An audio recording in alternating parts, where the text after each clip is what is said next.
Hello guys, welcome back to my channel learn with Vaishali. आज की video में हमारा टॉपिक है आज्ञा दहन। तो आइए जल्दी से शुरू करते हैं। सबसे पहले डालेंगे दिनांक, कक्षा, वादन, विषय विज्ञान, उपविषय रसायन विज्ञान, समयावधि 30 मिनट। प्रकरण डालेंगे आज्ञा दहन।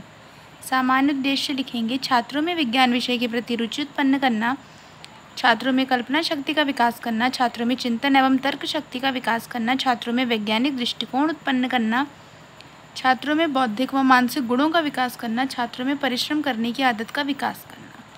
फिर विशिष्ट उद्देश्य लिखेंगे ज्ञानात्मक उद्देश्य छात्र दहन के समान अर्थ को जान पाएंगे, छात्र दहन के प्रकार को जान सकेंगे। बोधात्मक उद्देश्य छात्र दहन की व्याख्या कर सकेंगे, छात्र दहन के प्रकारों की तुलना कर सकेंगे। प्रयोगात्मक उद्देश्य छात्र दहन का विश्लेषण अपने दैनिक जीवन में कर सकेंगे। कौशलात्मक उद्देश्य छात्र दहन के प्रयोग को दैनिक जीवन में करने में सक्षम होंगे। फिर लिखेंगे शिक्षण सहायक सामग्री चौक, डस्टर, संकेतक, लपेट, श्यामपट्ट, मोमबत्ती, कांच का गिलास, लकड़ी का टुकड़ा आदि। नेक्स्ट पेज में आ जाएंगे। पूर्व ज्ञान लिखेंगे छात्रों को ईंधनों के नाम की जानकारी है, छात्र को आग का उपयोग ज्ञात है। प्रस्तावना प्रश्न के कुछ प्रश्न पूछेंगे, तालिका बनाएंगे, क्रम संख्या, छात्र अध्यापिका क्रियाएं, छात्र छात्राएं क्रियाएं। पहला प्रश्न होगा कि मनुष्य अपनी भूख कैसे शांत करता है। मनुष्य अपनी भूख भोजन करके शांत करता है। हम भोजन को किस पर पकाते हैं? हम भोजन को गैस या चूल्हे पर पकाते हैं। चूल्हे या गैस पर ईंधन के रूप में किन चीज़ों का प्रयोग किया जाता है? चूल्हे या गैस पर ईंधन के रूप में लकड़ी, कोयला, गैस आदि का प्रयोग करते हैं। लकड़ी को जलाने के लिए किसका प्रयोग किया जाता है? लकड़ी को जलाने के लिए आग का प्रयोग किया जाता है। और आग या दहन किसे कहते हैं? तो बच्चा आंसर नहीं दे पाएगा, मौन हो जाएगा और ये हो जाएगा समस्यात्मक प्रश्न। अब आते हैं उद्देश्य कथन लिखेंगे। छात्रों, आज हम दहन के बारे में अध्ययन करेंगे। फिर तालिका बनाएंगे, 7 कॉलमों की शिक्षण बिंदु, अपेक्षित व्यवहार परिवर्तन, छात्र अध्यापिकाएं क्रियाएं, छात्र छात्राएं क्रियाएं, शिक्षण विधि, शिक्षण सहायक सामग्री, श्यामपट्ट कार्य और मूल्यांकन। पहला शिक्षण बिंदु होगा दहन अर्थात जलना। छात्र अभिज्ञान कर सकेंगे। विकासात्मक प्रश्न पूछेंगे। पहला, दिवाली के उत्सव में हम क्या जलाते हैं? तो बच्चे आंसर कर देंगे कि दिवाली में हम दिए जलाते हैं। फिर सेकंड पूछेंगे माचिस की तीलियों से जलित भाग का स्वरूप कैसा होता है? तो यह स्पष्ट उत्तर हो जाएगा। इसका स्पष्टीकरण करेंगे। किसी भी वस्तु का वायु या ऑक्सीजन की उपस्थिति में जलकर ऊष्मा व प्रकाश उत्पन्न करना दहन कहलाता है, या वह प्रक्रिया या वह प्रक्रम जिसमें पदार्थ ऑक्सीजन से अभिक्रिया कर ऊष्मा व प्रकाश देता है दहन कहलाता है। बगल में लिखेंगे छात्र ध्यानपूर्वक सुनेंगे व समझेंगे, देखेंगे व छात्राध्यापिका द्वारा किए क्रियाकलाप को देखेंगे। यहाँ पे विधियाँ डाल देंगे, प्रश्नोत्तर विधि, व्याख्यान विधि और प्रदर्शन विधि। फिर नेक्स्ट लिखेंगे दाह्य पदार्थ, जो पदार्थ जलकर ऊष्मा व प्रकाश उत्पन्न करते हैं दाह्य पदार्थ कहलाते हैं।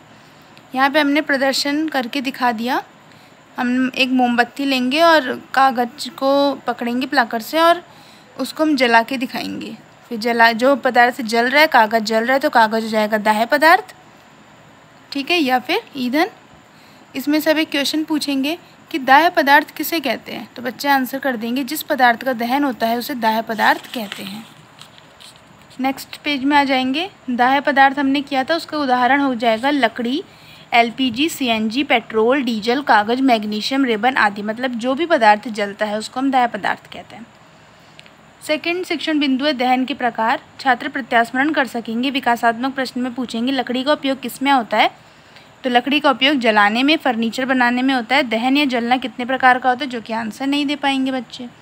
स्पष्टीकरण करेंगे कि दहन निम्न प्रकार का होता है। पहला, तीव्र दहन, यदि कोई वस्तु बहुत तेजी से जलती है तथा काफ़ी अधिक मात्रा में ऊष्मा व प्रकाश उत्पन्न होता है तो उसे तीव्र दहन कहते हैं। सेकेंड है स्वतः दहन, ऐसा दहन जिसमें वस्तु पदार्थ बिना प्रत्यक्ष कारण अचानक आग पकड़ लेती है उसे स्वतः दहन कहते हैं। जैसे श्वेत फास्फोरस अपने आप जलने लगता है। विस्फोट। थर्ड हो जाएगा ऐसा दहन जो बहुत तीव्र हो, जिसमें बहुत कम समय में अत्यधिक मात्रा में ऊष्मा व प्रकाश व जोर की ध्वनि उत्पन्न हो, विस्फोट कहलाती है, जैसे कि पटाखे। बगल वाले पेज में लिखेंगे विधि, प्रश्नोत्तर विधि, व्याख्यान विधि, श्यामपट्ट विधि। श्यामपट्ट पेस्ट करेंगे, इसमें लिखेंगे दिनांक, कक्षा, वादन, विषय, उपविषय, समयावधि, प्रकरण, दहन।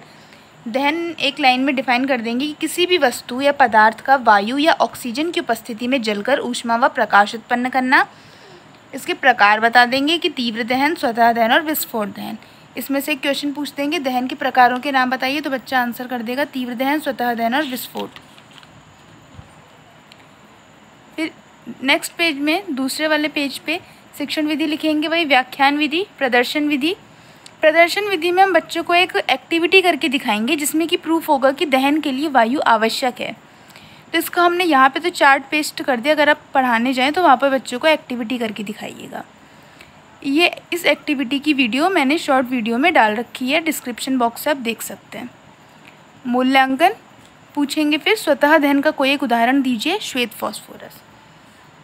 फिर नीचे आ जाएंगे और कक्षा कार्य, निरीक्षण कार्य डालेंगे। छात्राध्यापिका छात्रों को क्रियाकलाप द्वारा प्रकरण को समझाएंगी। बच्चों से शामपट कार्य को अपनी नोटबुक में करने को कहेंगे और कक्षा में घूम घूम कर प्रत्येक विद्यार्थी के कार्यों का निरीक्षण करेंगी।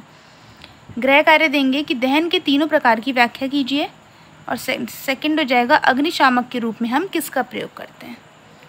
तो आपको अगर मेरी वीडियो पसंद आई हो तो लाइक, शेयर एंड सब्सक्राइब ज़रूर करें। Thank you.